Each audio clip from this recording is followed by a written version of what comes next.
We know what it is like to be celebrated leaders while treading water in ministry and secular settings. Many leaders went through the season coined the Great Resignation, a period of reassessment, grief, rage, confrontation, and impulsivity.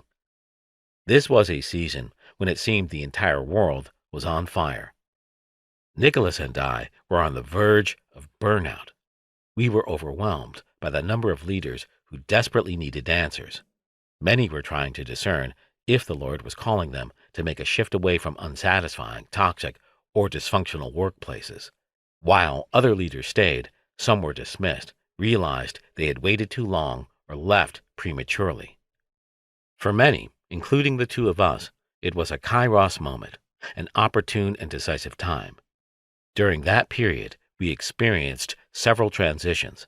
Our family moved back into the city, and I closed my counseling practice.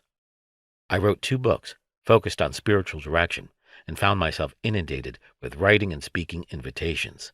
Meanwhile, Nicholas, a historian and spiritual director, transitioned from a senior administrative role at a Christian college to now serving as a professor of leadership at a seminary.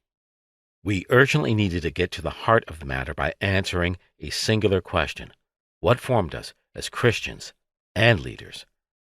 This question is crucial for everyone, regardless of race, ethnicity, socioeconomic status, or season of leadership. There is also another fundamental question related to the who of leadership. Author Parker Palmer writes, "Leadership is a concept we often resist. It seems immodest, even self-aggrandizing, to think of ourselves as leaders. But if it is true that we are part of a community, then leadership is everyone's vocation, and it can be an evasion to insist that it is not. When we live in the close-knit ecosystem called community, everyone follows and everyone leads."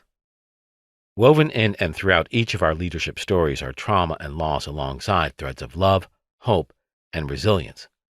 Although each of our stories is different, they all matter because how we lead is influenced by our family, where we live, and who were and are our closest friends.